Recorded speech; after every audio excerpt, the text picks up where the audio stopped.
दोस्तों नमस्कार, स्वागत है आप सभी का न्यूज लॉन्चर के मंच पर। नीतीश कुमार बतौर लाडला सीएम बस मुखौटा है। नीतीश की कैबिनेट पर बीजेपी का कब्जा है। बिहार में कैबिनेट विस्तार में मोदी के सुझाए गए 4 नाम देखकर नीतीश कुमार भड़क गए। सबसे पहले कंट्रोल रूम आशीष सर को हमारे साथ जोड़ लीजिए। सर नमस्कार। जी धन्यवाद। सर, कैबिनेट विस्तार ने नीतीश को एक तरीके से भौचक्का कर दिया है। मतलब मुहर लग गई कि बीजेपी का बैकअप प्लान जो है वो रेडी है नीतीश के लिए।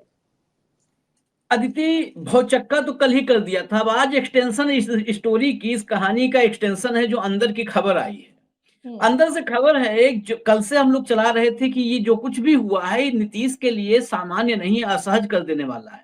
ये बिल्कुल बिहार में अब स्टेब्लिश कर चुका है कि नीतीश कुमार की सरकार, अब नीतीश कुमार नहीं चला रहे हैं बल्कि दिल्ली से कंट्रोल हो रही है। शाह के कब्जे में अब नीतीश कुमार की सरकार पूरी तरह से। इस बात को जब एक खबर आई अंदर खाने से तो उससे इस बात पर मुहर लग गई। दरअसल 7 नामों की ये सूची, पहले ही नामों का आइडिया था नीतीश को, लेकिन जब सामने नाम आए तो 4 नामों पर नीतीश कुमार भड़क गए। बिल्कुल वो 4 नाम देखते ही वो सहज नहीं हुए। उनका सीधा सा उनको लगा कि अब तो भाई एक्सट्रीम हो गया, ये सीधे सीधे मेरे वोट बैंक पर जो है निशाना साधा जा रहा है। मैं 4 नाम बता देता हूं जो 4 नाम आए हैं। कृष्ण कुमार मंटू पहला नाम, दूसरा सुनील कुमार, तीसरा विजय मंडल और चौथा मोतीलाल प्रसाद। इन 4 नामों पर नीतीश कुमार कतई सहज नहीं थे, काफी नाराज हो गए जब ये 4 नाम देखे। लेकिन उसके बाद नड्डा की और अमित शाह की जो मुलाकात, जिसकी मीडिया में बहुत चर्चा हुई है, नड्डा ने उस मुलाकात में बिल्कुल साफ कर दिया। देखिए फोटोग्राफ्स जो आए मीडिया में, मुस्कुराते हंसते मिलते जुलते, वो अलग है। लेकिन नड्डा ने बिल्कुल साफ कर दिया कि ये शाह का फरमान है, दिल्ली का फरमान है, इसको मानने के सिवाय आपके पास कोई विकल्प नहीं है, कोई चारा नहीं है।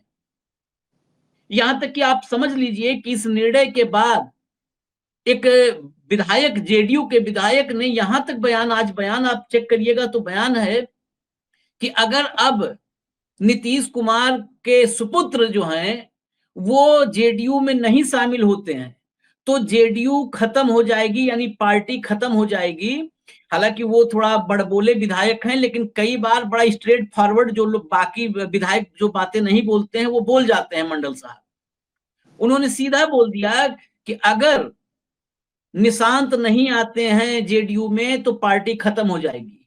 कल के कैबिनेट विस्तार के बाद अब ये बात साफ हो चुकी है कि किसी तरह का अब कोई भी प्रभुत्व इस गठबंधन में बिहार के भीतर नीतीश कुमार का नहीं रह गया। मैं आंकड़ों पे आता हूं। मैं 4 विधायकों का नाम बताया क्यों।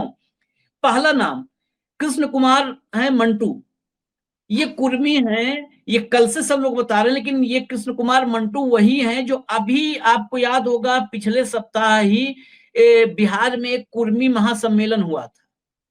कुर्मी महासम्मेलन का आयोजन किया था कृष्ण कुमार मंटू ने। नीतीश कुमार उस कुर्मी महासम्मेलन में नहीं गए थे। उस वक्त तमाम जो है पत्रकार साथियों ने, मेरी टीम के भी साथियों ने ये खबर चलाई कि ये नीतीश कुमार पर्दे के पीछे से खेल रहे हैं। नीतीश कुमार के इशारे पर कुर्मी सम्मेलन हो रहा है ताकि जो है कमंडल को फुस किया जाए, फिर से जातीय चेतना को उभाल दिया जाए, और जातीय चेतना उभरेगी, मंडल उभरेगा तो बीजेपी को नुकसान होगा। लेकिन उन सब ने या तो समझते हुए नादानी की या तो नासमझ थे, समझ नहीं पाए। मंटू पटेल, कृष्ण कुमार पटेल, ये बीजेपी के लिए नीतीश कुमार के समानांतर खड़े किए जाने वाले एक शख्स हैं। ये काम बीजेपी पहले भी करती रही है। पहले भी, पिछले बार भी एक पटेल को सामने लाया, फिर राज्यसभा तक का सफर करवाया। सम्राट चौधरी, आप याद कीजिए, सम्राट चौधरी उपाध्यक्ष थे। गुमनाम से शकुनी चौधरी को लोग जानते थे, इनके पिताजी को जानते थे। सम्राट चौधरी को कोई नहीं जानता था। सम्राट चौधरी की इतनी ही पहचान थी कि शकुनी चौधरी के पुत्र हैं। शकुनी चौधरी लालू यादव के साथ ही हुआ करते थे। लेकिन सम्राट चौधरी पर निगाह क्यों गई? क्योंकि सम्राट चौधरी कुशवाहा, कुर्मी कुशवाहा, अभी परसेंटेज पे भी मैं आ रहा हूं, परसेंटेज कितना इफेक्टिव है। जहां पर बीजेपी की पैठ बिल्कुल नहीं है। कभी वक्त बेवक्त प्रत्याशी की वजह से मिल जाए जो है वोट उनको, बात अलग है। लेकिन जो होता है ना कि डेडिकेटेड मतदाता, जो हार्ड कोर मतदाता नहीं है साथ में, एक जो उसका समूह है कि जातीय समूह एक साथ लामबंद हो, वो नहीं भाजपा के साथ था।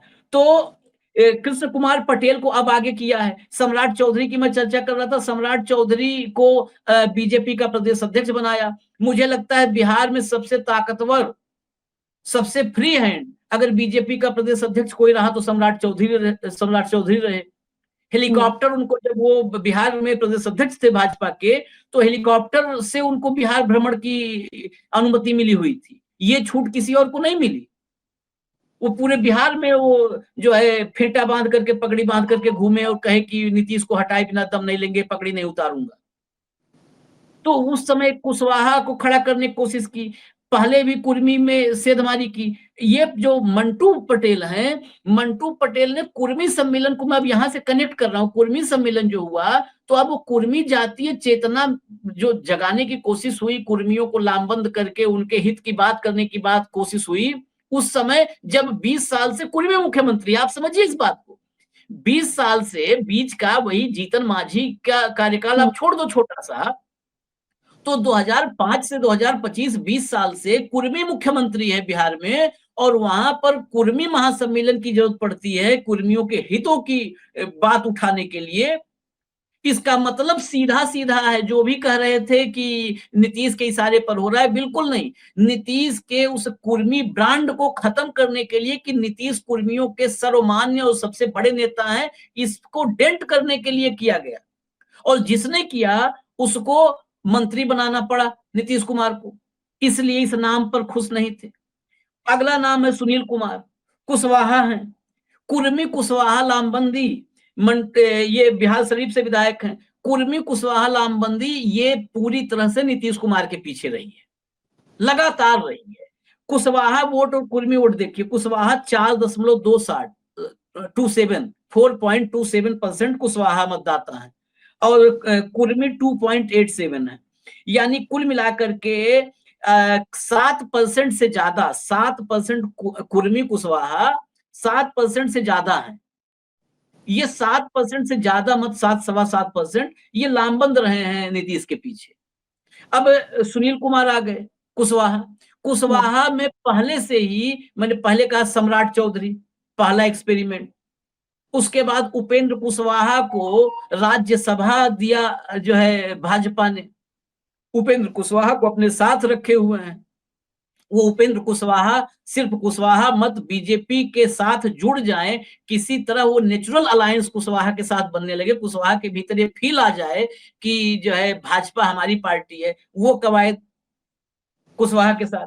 उसके बाद विजय मंडल केवट है, ये बड़ा जो है मुकेश सहनी की पार्टी पहले वहां से अपने साथ उसको अलायंस में लाई भाजपा।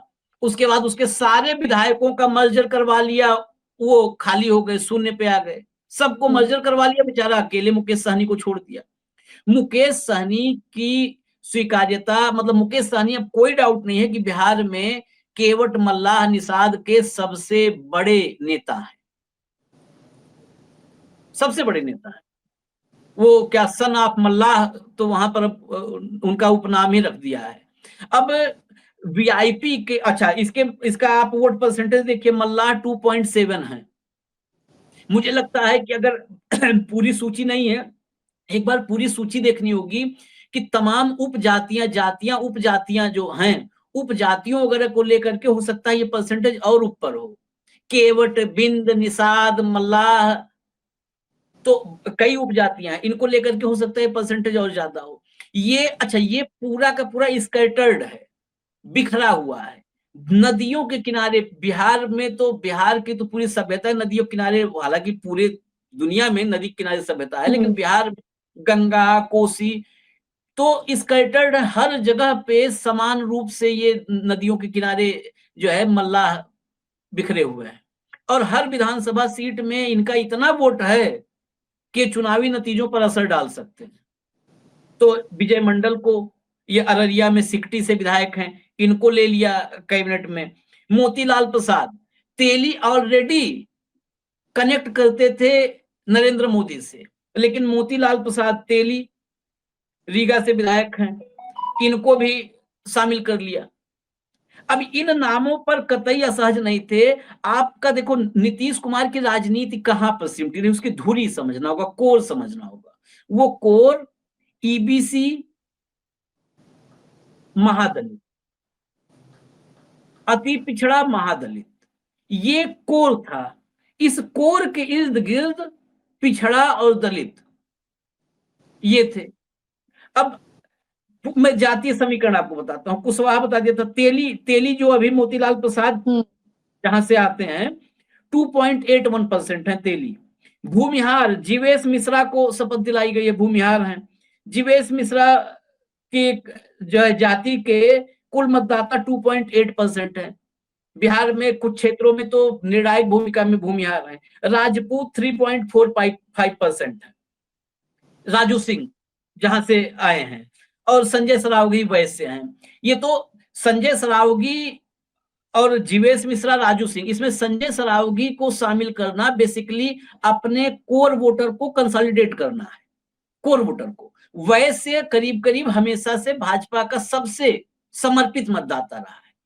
आप इन परसेंटेज को जोड़ो, राजपूत 3.5 करीब और 2.25 भूमिहार, मतलब 3 3.5, ये 6.5% के आसपास। वैश्य और ब्राह्मण आप जोड़ लो, ब्राह्मणों कोई इसमें साथ में नाम जो आए इसमें ब्राह्मण नहीं है, क्योंकि ब्राह्मणों को भी ये मान के चल रही है भाजपा की उनके पास कोई विकल्प नहीं है। ब्राह्मण कोई विकल्प नहीं है। आप इसको मैं एक पब्लिक सर्वे की भी बात कर रहा हूं। ब्राह्मण, यहाँ के बिहार के ब्राह्मण वो लालू यादव के साथ खड़े होने के पक्षधर नहीं है। 90 के दशक में आगे से, बहुतों के आगे से, नाम के आगे से टाइटल हटा है, बदला गया है, तो वो खड़े होने के पक्षधर नहीं है। तो ब्राह्मणों को तो फॉर ग्रांटेड मान रही है भाजपा की उन्हीं के साथ रहेंगे। वैसे कंसोलिडेट किया है।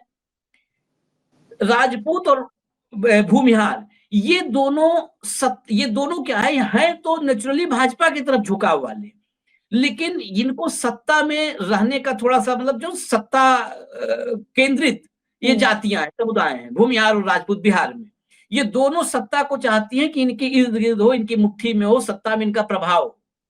ये लालू यादव के साथ भी रही है। ऐसा नहीं है कि लालू यादव, भूरा बाल भले लालू यादव ने कहा भूमिहार राजपूत ब्राह्मण लाला, लेकिन ये भूरा बाल में भूमिहार राजपूत वक्त बेवक्त रहे हैं लालू यादव के साथ। आनंद मोहन के सुपुत्र कहाँ रहे, लालू की पार्टी से विधायक रहे ना।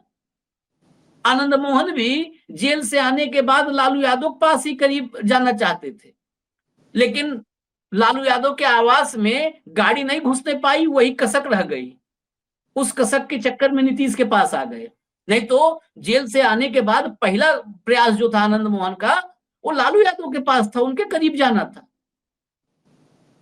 तो बहुत सारी ऐसी हैं बिहार के भीतर से स्टोरीज कि भूमिहार और राजपूत ये सत्ता इनके आसपास रहे, ये सत्ता में प्रभावी रहे, इसके लिए जा सकते थे, फिर इसीलिए इनको कंसोलिडेट करने की कोशिश हुई है।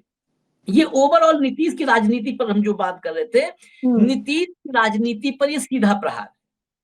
देखिए आप लालू यादव और आरजेडी को बहुत लोग इसमें तलाशेंगे कि कल से ही तलाश रहे हैं कि लालू यादव को और आरजेडी को बहुत बड़ा झटका दे दिया इस एक्सपेंशन ने।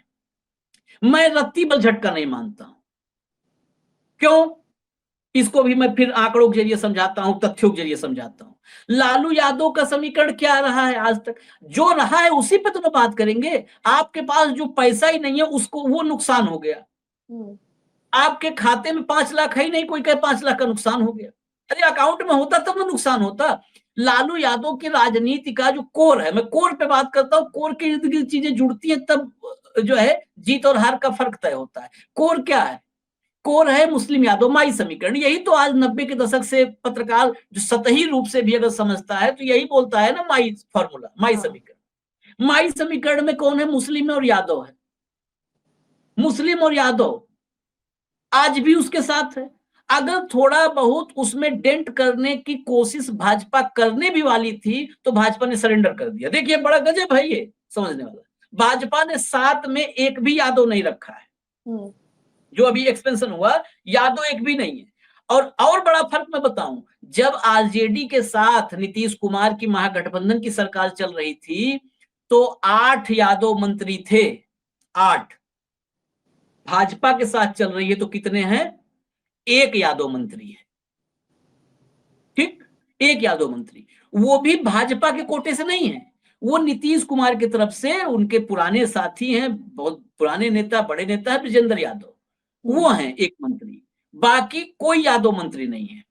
भाजपा ने यादव मतदाताओं को रिझाने की कुछ कोशिशें की, नंदकिशोर यादव को मंत्री बनाया था, उनको पीडब्ल्यूडी दे रखा था, बड़ा महत्वपूर्ण मंत्रालय दे रखा था, कोई फर्क नहीं पड़ा, थोड़ा बहुत हुआ प्रभाव, लेकिन बीजेपी ने उस कोशिश को भी विराम लगा दिया, रोक दिया कि नहीं जाए उधर ही, खत्म हो नीतीश कुमार। यही बात तो हम बहुत दिन से कह रहे हैं, भाजपा का टारगेट नीतीश को खत्म करना है कि 1 to 1 आमने सामने की लड़ाई हो, बीजेपी बनाम राजद। बीजेपी बनाम राजद में बीजेपी के लिए बड़ी चीजें कुछ आसान हो जाएंगी। तमाम जातियां जो यादव के साथ कंफर्टेबल नहीं है, ओबीसी की, अति पिछड़े की, महादलित जातियां, ये उत्तर प्रदेश में भी दिक्कत थी। इस दिक्कत को अखिलेश यादव ने लोकसभा चुनाव में बड़े बेहतर तरीके से हैंडल किया, जब यादव के साथ कुर्मी, अति पिछड़े और दलितों का बहुत बड़ा जो है रुझान रहा, मतदान किया उन्होंने लोकसभा चुनाव 2024 में समाजवादी पार्टी के पक्ष में, इंडिया अलायंस के पक्ष में। तो वो अखिलेश यादव के स्टाइल की पॉलिटिक्स करनी पड़ेगी ग्राउंड पर, वो पीडीए को जा करके आप खाली जुबान से नहीं, जा करके जमीन पर वो केमिस्ट्री बनानी पड़ेगी। तो आज की तारीख में बीजेपी के लिए बहुत आसान रास्ता हो जाएगा अगर सीधे आरजेडी के साथ लड़ाई होगी तो। और इसीलिए एक भी यादव को आप सोचिए ना, पूरे मंत्रिमंडल में, पूरे कैबिनेट में 8 थे, कहां 1 यादव है, भाजपा कोटे से कोई यादव नहीं है। यादव कुल 54 विधायक हैं पूरी विधानसभा में, स्ट्रेंथ है ना 243 में 54 अकेले यादव हैं, यादव 54 हैं।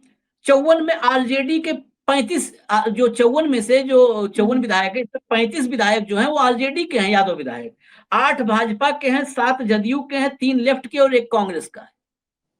8 भाजपा के यादव विधायक हैं, लेकिन उनमें से किसी को भी आप जो है, मतलब आपके 10% विधायक, आपका 10% विधायक यादव है और आपके 21 मंत्री हैं। टोटल विधायकों की संख्या का 25%, 25% से करीब, मतलब ज्यादा ही, आप 25% विधायकों को आपने मंत्री बनाया है अपने, लेकिन उस 25% में 10% जो यादव विधायक हैं उनको कोई प्रतिनिधित्व नहीं दिया है।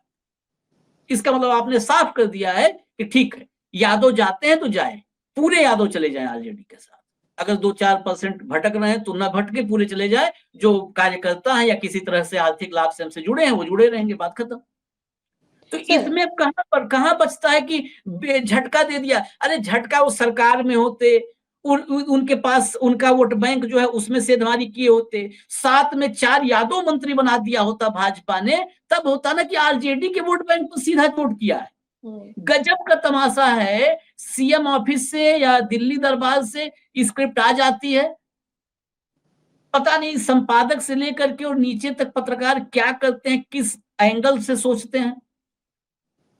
भाई 7 में 2 यादव बना देता, 2 यादव मंत्री दिया, चुनाव के पहले भाजपा ने 2 यादव मंत्री लगा दिए, तुरंत 2 मंत्री दिए, होता सीधा आरजेडी पर। आरजेडी मुस्लिम यादव का क्या लेना देना है इससे? हाँ, इससे आप यही रोक सकते हो कि आरजेडी के साथ जो अति पिछड़ा महादलित जुड़ने वाला था उसको आप रोक सकते हो, ये संभावित है, लेकिन उसको रोकोगे उसके साथ जाने से, उससे ज्यादा वो संभावित है, लेकिन जो प्रत्यक्ष है, जो संभावित है, उसको आप क्यों देख रहे हो? पहले प्रत्यक्ष देखो। प्रत्यक्ष ये है कि जो जातियां नीतीश कुमार का बेस रही हैं, आपने सीधा उस पर प्रहार कर दिया है, कुर्मी कुशवाहा, लोग उस पर प्रहार कर।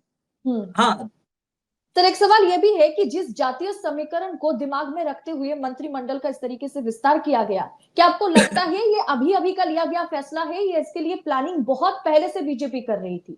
नरेंद्र मोदी आए, एक तरीके से गाल तो सहला दिया नीतीश कुमार का, लाडला सीएम कहकर, 2-3 दिन बाद तमाचा तो पड़ गया। देखिए लाडला सीएम पे मैंने उसी दिन कहा था, हम्म। मोदी जी जो अमेरिका में भोग करके आए हैं वो बदला नीतीश कुमार से लिए। अमेरिका में जो बेइज्जती हुई है ना, ये कनेक्ट आदमी कहेगा कि अमेरिका कहां पहुंच गए, लेकिन देखिए अमेरिका में जो मोदी के साथ हुआ वो काम उन्होंने नीतीश के साथ कर दिया, जैसे बेइज्जत हुए अमेरिका में। अमेरिका में ट्रंप ने क्या कहा था, जिसको गोदी मीडिया ने कहा यही चला लो यार, इसी से साहब का सम्मान बचेगा और अपना विज्ञापन बचेगा। क्या लाइन पकड़ी थी? ट्रंप ने कहा कि मैं तो कुछ भी नहीं हूं, मोदी बहुत हार्ड बार्गेनर है। यही था ना, बहुत हार्ड बार्गेनर है। और हार्ड बार्गेनर कह के इज्जत भी ले ली, शोहरत भी ले ली, धन भी ले लिया, धर्म भी ले लिया, सब ले लिया। वही काम किया मोदी जी अपने ताकतवर के सामने तत्काल। इनका फ्लेक्सिबल है, 56 से 16, 16 से 56, ये फ्लेक्सिबिलिटी बहुत तगड़ी है। तो ताकतवर था वहां पे, सब सह करके चले आए। यहां उन सबको फॉर्मूला इंप्लीमेंट कर देते हैं। गए, कहा लाडले मुख्यमंत्री हैं, और लाडले मुख्यमंत्री जो है मतलब 2 दिन के भीतर लाडला बोलने के 48 घंटे के अंदर अंदर लाडले पैदल कर दिया, कहीं नहीं छोड़ा। बिहार में, ये बिहार में बेइज्जत ही हुए ना। बिहार में क्या गया मैसेज कि वो मुख्यमंत्री जो जो कहता है कि उस राजनीति और सत्ता, मुख्यमंत्री की कुर्सी, वो सब कुछ उसी के इर्द गिर्द है, वही पावर सेंटर रहेगा। लोग हमारे, मैं तो बार बार कहता हूं, हमारे यहाँ भी चलता था ना कि बिहार में सत्ता परिवर्तन नहीं होता है, विपक्ष परिवर्तन होता है। नीतीश किसको विपक्ष में बैठा दें, आज भाजपा को बैठा दिए, कल लालू बैठा दिए, विपक्ष परिवर्तन होता है।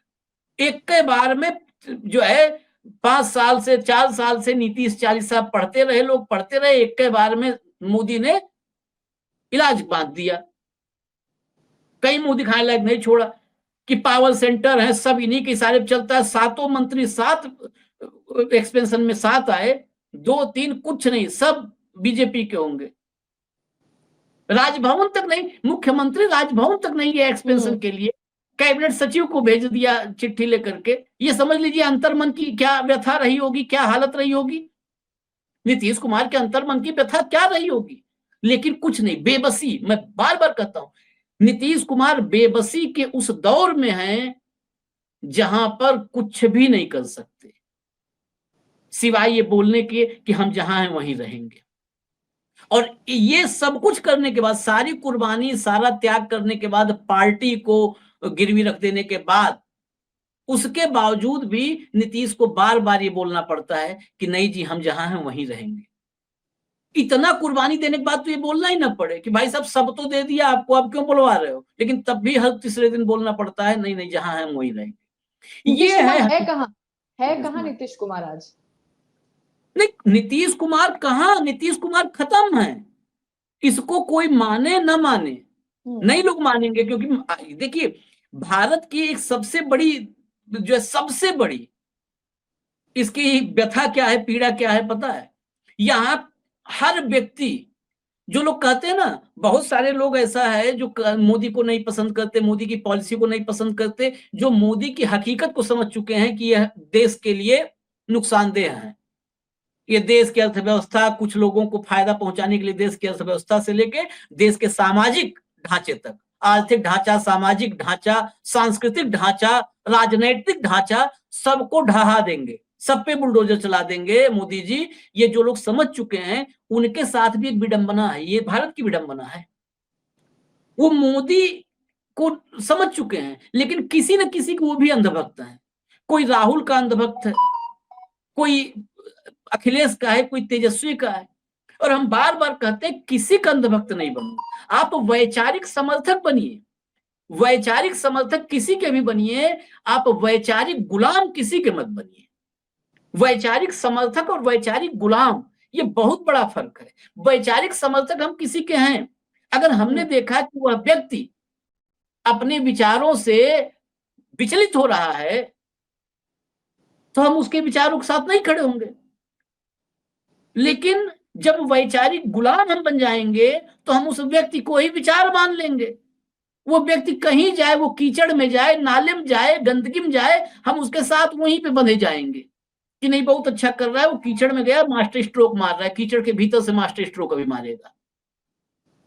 तो ये मास्टर स्ट्रोक वाला फॉर्मूला बड़ा गजब है, और ये हमारे देश की विडंबना है।